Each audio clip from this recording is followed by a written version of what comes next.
안녕하세요. JTB 예배자의 삶 채널입니다. 이번 시간에는 마태복음 5장 5절 온유한 자가 받을 땅에 대한 주제로 여러분들과 은혜 나누는 시간 되기를 바랍니다.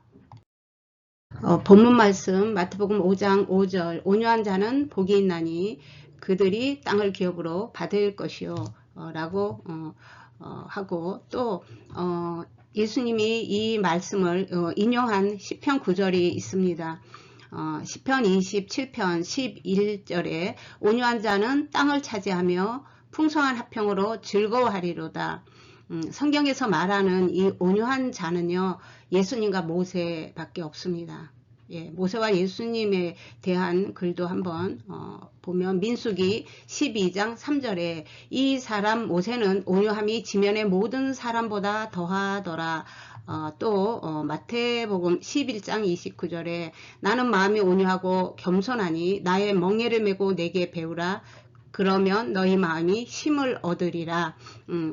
모세의 온유와 예수님의 온유가 우리가 생각한 그 온유인지 또 성경적 온유와 세상적 온유가 어떻게 다른지에 대해서 계속 이어가겠습니다. 예수님도 자신이 온유하고 겸손하다라고 말씀을 하시는데 마태복음 11장 28절을 다시 한번 읽어보고 29절도 다시 한번 읽어보도록 하겠습니다. 수고하고 무거운 짐진 자들아 다 내게로 오라. 내가 너희를 쉬게 하리라. 나는 마음이 온유하고 겸손하니 나의 멍에를 메고 내게 배우라. 그리하면 너희 마음이 쉼을 얻으리라 라고 말씀을 하시는데 이것은요 주님의 통치를 받으며 주님과 동행하는 것을 말합니다. 네, 이렇게 함께 멍에를 맨다는 것은 동행하지 않고 뜻을 다르게 해서 나는 다른 데로 갈 거야 이렇게 해서는 동행을 할 수가 없어요. 이거는 순종이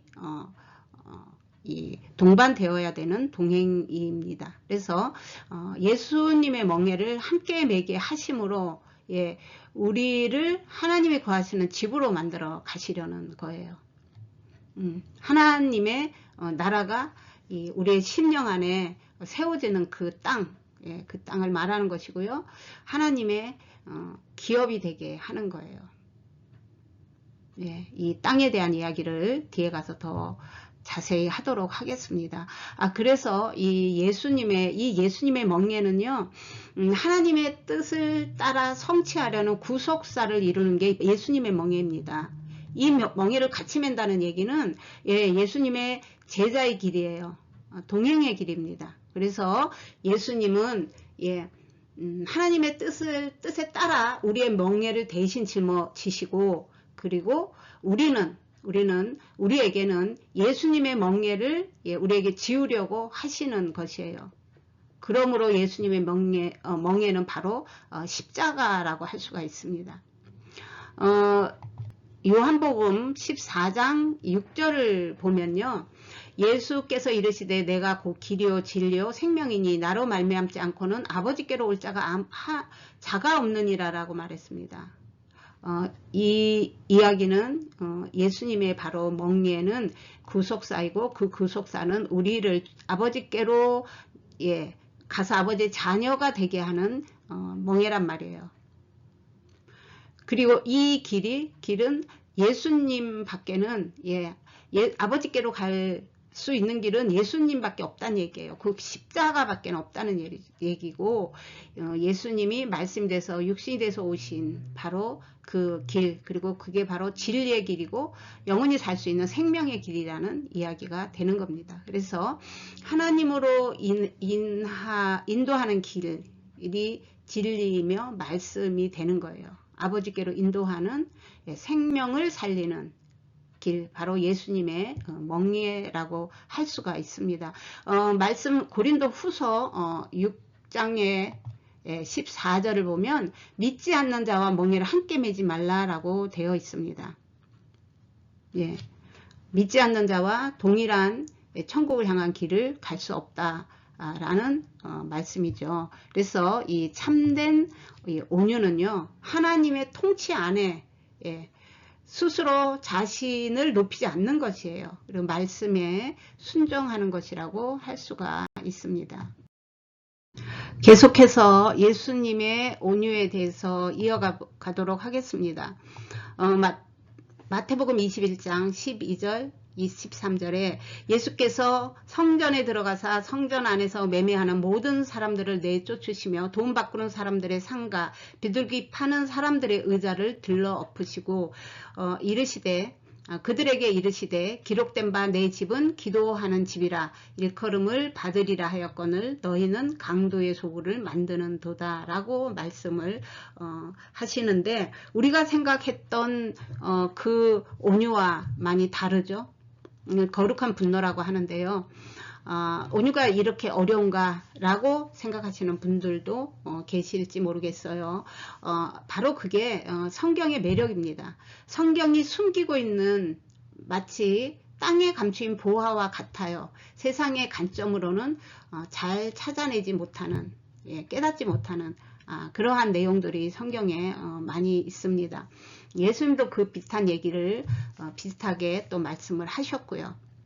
예를 한번 들어보면 마가복음 8장 33절에 베드로에게 사탄아 물러가라 라고 하셨다든가, 또 하나님의 의도와 다른 길로 하나님의 백성을 인도하는 종교 지도자들, 또 곧 무너질 예루살렘 성전을 붙잡고 먹고 살려고 하는 그 종교 지도자들, 또 바리새인들, 또 각종 은사자들에게 성경 여기저기에서 이 불법을 행하는 자라든가 독사의 자식들이라든가 아니면 천국문을 막고 너희도 천국에 못 들어가는 그 주제에 다른 사람까지 못 들어가게 막고 있구나 라고 한탄도 하시고, 그렇게 하신 게 성경 여러 곳에서 나오는 것도 여러분들이 이미 다 아실 줄 압니다. 예수님의 이 온유는요, 우리가 생각하는 그 온유와 달라요. 그리고 성경이 말하는 온유가 이 세상의 온유와 다릅니다. 예수님의 온유에 이어 모세의 온유를 보면 성경적인 온유의 의미가 세상적 온유와 다르다는 것을 우리가 인정할 수밖에 없습니다. 모세는요, 민수기 12장 3절에 이 사람 모세는 온유함이 지면의 모든 사람들보다 더 하더라 라고 말합니다. 정말 모세가 그랬을까요? 우리가 생각하는 그 온유였을까요? 우리가 생각하는 세상적 온유는 따뜻한 온자에 부드러운 따뜻한 온자에 부드러운 유자 입니다. 그래서 온유한 사람은 따뜻하고 부드럽고 화도 안 내고 그런 게 세상적인데, 성경에서 말하는 이 온유는 그런 게 아니지요. 그래서 출애굽기 2장 11절 12절에 보면 모세는 살인자로 애굽의 왕자의 신분을 버리고 미디안 강야로 도망을 갑니다. 히브리인이 일방적으로 애굽 사람에게 당하는 것을 보고 욱하는 마음에 애굽 사람을 때렸는데 그 사람이 그만 죽고 말았습니다. 그리고 또 레위기나 민수기, 출애굽기를 우리가 읽어보면요, 욱한다든지 야단을 친다든지 화를 낸다든지 이러한 것들이 곳곳에서 나타납니다. 특별히 유명한 것은 십계명 돌판을 받아갖고 오죠. 출애굽기 32장 19절에. 그런데 밑에서 기다리고 있어야 될 그 사람들이, 함께 기도에 동참해야 될 그 사람들이 금송아지를 만들어 놓고 그 금송아지가 자신들을 출애굽시킨 하나님이라고 소리를 지르고 춤을 추고 난리가 났습니다. 그 소리를 들은 이 모세가, 이 다혈질의 모세가 가만히 있을 수가 없죠. 그래서 그만 그 돌판을 던졌는데 깨져버렸습니다. 또 이 민수기 20장 10절 12절에 보면 강야에 이 출애굽한 백성들이 이제 물이 없다고 난리가 났습니다. 그래서 우리를 여기서 다 죽게 하려고 데리고 나왔느냐, 이렇게 나쁜 곳으로 우리를 데려온 거냐, 먹을 것도 없다, 물도 없다, 난리가 났어요. 그랬더니 하나님이 모세와 아론에게 반석 앞에 가서 말로 명령해서 명령하라 그럽니다. 이렇게 명령해서 물이 나오면 먹이라고 했어요. 근데 이 다혈질의 모세가 그 반석 앞에 가서 말로 하지 않았어요. 이 속에 분이 가득 차서. 그래서 손에 들고 있던 지팡이로 2번을 쳤습니다. 그랬더니 물은 나왔어요. 물은 나와서 그 백성들이 먹고 짐승을 먹이고 했는데 모세와 아론은요, 가나안에 들어가지 못했습니다. 그리고 하나님께서 강야 백성에게 하나님께서 드러내고 싶은 것은 그들에게 믿음을 더 심어주고 싶었어요. 그래서 그들에게 하나님의 거룩함을 나타내려는 게 목적이었는데 그걸 모세가 다 망쳐버린 겁니다. 그 얘기를 하고 있는 거예요. 그럼에도 불구하고 이 인간적인 약점에도 불구하고 모세가 이 온유한 사람이라고 이 소리를 듣는 거는 성경이 말하는 온유가 우리가 생각하는 그 세상적 온유 그게 아니라는 것을 증명하고 있습니다. 모세는 항상 하나님 앞에 엎드리는 삶을 살았습니다. 자신의 무능력뿐만 아니라 이스라엘 백성의 무지와 제약된 행동 때문에 하나님과 관계성 속에서 늘 하나님 앞에 무릎을 꿇는 중보자의 삶을 살았습니다. 바로 예수님의 그 모형이에요. 예수님을 예비한 예수님의 모형을 보여주는 그 모습이죠. 그래서 그 자세가 하나님을 보시기에 겸손한 자세로 인정을 하시는 것입니다. 그렇다면 우리가 또 좀 더 구체적으로 어떻게 다를까라는 질문을 가지고 계속 이어가 보도록 하겠습니다. 우리가 온유의 원어는 히브리어로는요 아나라고 합니다. 이 뜻은요 가난한, 고통받는, 비천한, 겸손한, 유순한, 온유한이라는 의미를 가지고 있어요.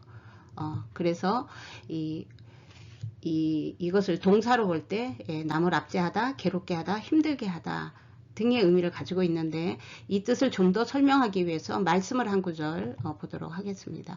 이사야서 53장 4절 5절에 보면 그는 실로 우리의 질고를 지고 우리의 슬픔을 당하였거늘 우리는 생각하기를 그는 징벌을 받아 하나님께 맞으며 고난을 당했다 하였노라. 그가 찔림은 우리의 허물 때문이요 그가 상함은 우리의 죄악 때문이라. 그가 징계를 받음으로 우리는 평화를 누리고 그가 채찍에 맞음으로 우리는 나음을 입었도다 라고 하십니다. 바로 예수님의 온유가 우리를 위해서 바로 지신 당한 그 고통을 여기서 예언한 것입니다. 참된 온유는요 이 참된 온유가 우리에게 적용될 때는 이 고통을 통해서 또는 이 고난을 통해서 하나님께 회개할 수 있는 그 심령들은 고난과 징계 등을 통해서 낮아지는 성품이 됩니다. 예수님을 닮아가는 거죠. 그래서 바로 우리를 위해서 고난당한 바로 예수님을 성경은 이 온유한 자라고 대표할 수가 있는 것입니다. 그래서 이 메시아는 그의 백성의 죄를 인하여 자신이 고난 당해야 했고요. 또 불경건한 자들의 죄 때문에 그리고 그들의 악 때문에 압제당했어요. 굴복했어요. 저항하지 않았습니다. 그래서 스스로 비천해지고 낮아지신 길을 걸어가신 것입니다. 예수님이 스스로. 그래서 우리에게 하나님은 이러한 징벌을 하나님께로 돌아오기 위한 도구로도 사용하십니다. 그래서 많은 고통을 겪고 나면 우리도 모세처럼 그렇게 낮아진 사람, 그런 것을 성경은 온유한 자라고 해요. 모든 사람은 하나님께로부터 충분한 영적 훈련을 받은 후 성품이 다듬어질 수 있습니다. 또 그렇게 돼야 됩니다. 이것이 바로 하나님께로 이렇게 돌이키는 그 십자가의 길, 많은 사람을 십자가의 길을 통해 하나님의 나라의 백성 만드는 것, 이것이 바로 예수님의 멍에라고 할 수가 있어요. 이 멍에를 우리 모두 함께 지고 가는 분들이 되시기를 바라며 헬라적 히브리적 관점의 이 차이에 대해서 설명을 해보도록 하겠습니다. 이 온유를 헬라적 히브리적 관점의 차이로 한번 보겠습니다. 이 헬라적 온유는요, 자기 절제, 그러니까 자신이 노력해서 하는 거예요. 자기 절제의 기준을 둡니다. 그래서 온유한 힘을 가지고 사람들에게 자비롭게 대하고 너그럽게 대하고 그리고 이렇게 것들을 자기가 자제할 수 있는 거예요. 관점이 자기입니다. 그래서 이런 헬라 철학에서 이 개념은요, 높은 가치를 지녀요. 사회적 미덕으로. 그리고 이 헬라적 온유의 이 뜻은요, 약해 보이고 친절하고 부드러운 사람, 그리고 따뜻하고 온화한 사람, 말이 없고 순종적인 사람, 그리고 비폭력적인 사람, 이런 것들이 여기에 다 속합니다. 이 히브리적 관점의 온유는요, 완전한 순종, 하나님께 완전하게 순종하는 것, 그것을 우리가 온유라고 합니다. 그래서 비천한, 가난한, 겸손한 이런 뜻이 앞에서 있다고 이제 말을 했죠. 그것은 자신을 하나님의 비천한 종으로 여기고 하나님의 뜻에 완전하게 순종하는 것, 그거를 온유한 사람이라고 하는 거예요. 우리가 여기서 우리가 헬라적 사상 또는 뭐 천주교에서 복음을 축소하고 왜곡했건 이런 말들 하는 것이 중요한 게 아니고요. 우리 안에 들어와서 이미 우리 심령의 옥토를 점령해버린 비성경적 사상을 우리가 비워내야 되는 거예요. 성경적 사상으로 다시 판을 재정비해야 합니다. 새롭게 만들어져야 해요. 왜냐하면 온유한 자가 하나님 나라를 상속받는다고 성경에서 말하고 있기 때문에 그렇습니다. 이 온유는 외형적인 폭력이나 잔인함의 반대에 불과한 것이 아니에요. 사랑을 기반으로 하는 것입니다. 그리고 우리가 이 터를 잘못 잡으면 안 돼요. 그래서 성경에서 반석 위에 집을 지어야 된다라고 말을 해요. 그리고 4가지 밭을 말을 합니다. 4가지 밭 중에 옥토에 뿌려진 씨는 30배, 60배, 100배의 결실을 맺는다고 말하죠. 옥토는 말씀 위에 뿌리를 내리고 말씀 위에 심겨진 그것을 그 토대 위에 뿌려진 씨를 말하는 거예요. 땅은 바로 나입니다. 내가 만들어져야 되는 거예요. 그리고 옥토는 이제 이 땅의 이야기, 이 땅이 성경에서 말하는 땅이 우리가 생각하는 그 땅인가 라는 것에 대해서 한번 여러분과 함께 이야기를 나눠보도록 하겠습니다. 온유한 자는 복이 있나니 그들이 땅을 기업으로 받을 것이라고 할 때, 자, 어떤 땅을 기업으로 받는다는 것일까요? 이거는 매우 중요한 이야기입니다. 땅을 받는다는 것은 하나님의 백성이 하나님이 창조하신 그 나라에 속하는 것을 말해요. 우리는 기업이나 아니면 유산, 상속 누구에게 하죠? 자녀나 가족들에게 합니다. 그래서 성경적 히브리 사상에서 이 땅이라는 것은요, 사람이라고 생각을 합니다. 말씀은 좀 보태서 말을 하면, 자, 말씀은 바로 예수님이죠. 이제 우린 그것까지는 다 알아요. 근데 하나님의 뜻이 하늘에서 이루신 것 같이 땅에서도 이루어지리라 할 때 주기도문에 나오죠. 이게 바로 이 땅이 우리의 마음밭을 말하는 거예요. 이 마음밭에 말씀을 날마다 채워야 되는 거예요. 영의 양식. 그래서 일용할 양식을 주옵시고도 영의 양식을 말하는 것입니다. 이스라엘의 중심 사상의 그들의 신앙은요, 바로 땅의 관점이 있습니다. 그래서 이거를 조금 요약을 좀 해서 말씀을 드리면, 이 온유한 자는요, 하나님의 구속사가 펼쳐지고 있는 성도들의 마음이라고 할 수가 있어요. 그 상태가 곧 하나님의 나라로 그 땅이 회복되는 것을 의미합니다. 온유한 사람의 심령 속에 하나님의 나라로 하나님의 통치가 실현되는 땅이 되는 것을 우리가 말해요. 그래서 온유한 자가 그들이 땅을 기업으로 받는다는 것은 그런 뜻입니다. 성경이 말하는 땅의 회복은요, 하나님 백성의 회복을 말한다고 우리가 볼 수 있습니다. 그래서 예수님이 왕으로 통치하는 그 땅이요. 그래서 영원한 하나님의 나라, 우리의 심령을 말하고 있습니다. 이번에는 이 땅에 대한 용어들을 한번 살펴보도록 하겠습니다. 이 땅은요, 나할라라는 땅이 있어요. 우선 세 가지를 보고 나서 설명을 하도록 하겠습니다. 또 아마다가 있고요, 에레츠가 있습니다. 그래서 그러면 이 땅은요, 이 5절의 땅은, 땅은 나할라의 땅입니다. 이거는 재산을 상속하다, 또 소유를 취하다, 재산을 나누다 라는 뜻이 있고요. 명사로는 재산 기업, 이 건물 기업 이런 게 아니고 이 땅을 표현하는 거예요. 이것도. 그 다음에 유산, 제비분기 등의 소유 행위를 뜻합니다. 그리고 이 아마다는요, 불다, 이 붉은 땅을, 비옥한 땅을 의미합니다. 그리고 이 아마다에서 아담의 이름이 아마다에서 유래가 됐는데, 그래서 아담의 이름도요, 땅 토양이라는 의미를 가지고 있어요. 바로 이 아마다가 우리가 밟고 다니는 땅이에요. 그리고 이것으로 아담을 만들었죠. 그래서 이 아마다는요, 우리가 죽으면 이 땅에 돌려주고 가야 돼요. 천국에 못 가요. 이 육체는 땅에다 묻어두고 우리의 영만 올라갑니다. 그리고 이 에레츠는요, 지금까지 가장 많이 설명을 했을 거예요. 하나님과 만남의 장소, 우리 심령 안에 지어질 성소.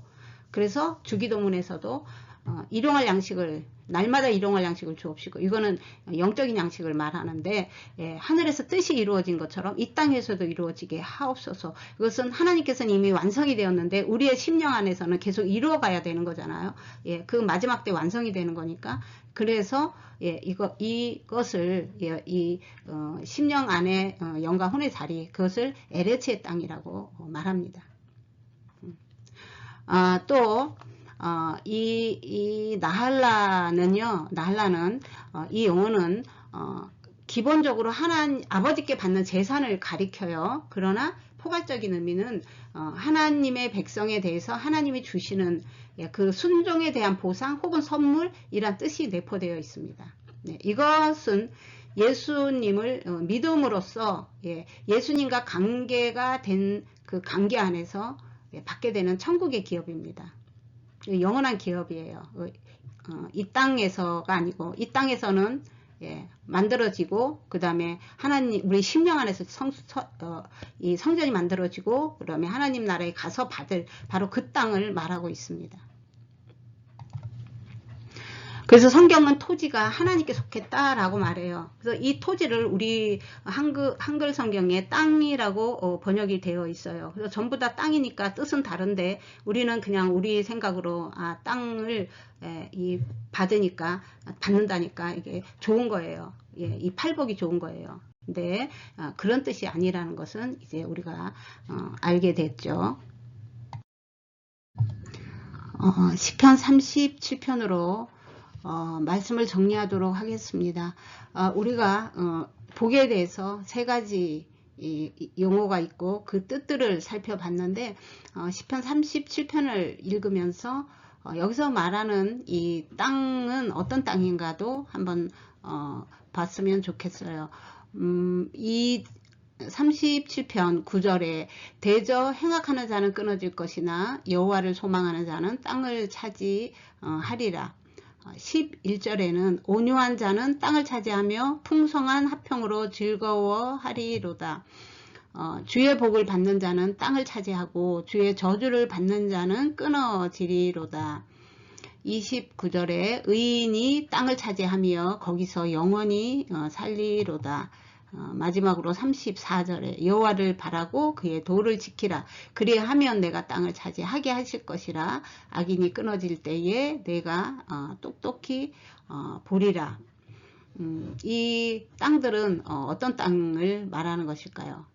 우리가 계시록에 보면 천년 얘기하고 새하늘과 새 땅, 영원한 하나님의 그 나라를 이야기할 때 보면 그 곳에는 악인이 없고 저주가 없고 눈물을 씻어 주어서 눈물이 없고 의인들이 사는, 영원히 사는 땅, 이렇게 주로 표현들을 하는데, 자, 그러면 여기서 악인이 끊어지는 곳, 영원히 사는 곳, 의인들이 사는 땅, 그리고 저주를 받은 자는 끊어진 땅, 그러니까 저주가 없는 땅, 네, 이러한 땅들을 얘기하죠. 그리고 예수님이 인용하셨던 마태복음 5장 5절에 온유한 자가 사는 땅, 예, 이러한 땅을 얘기합니다. 이 땅은 바로 예, 나할라의 땅을 말하는 것이죠.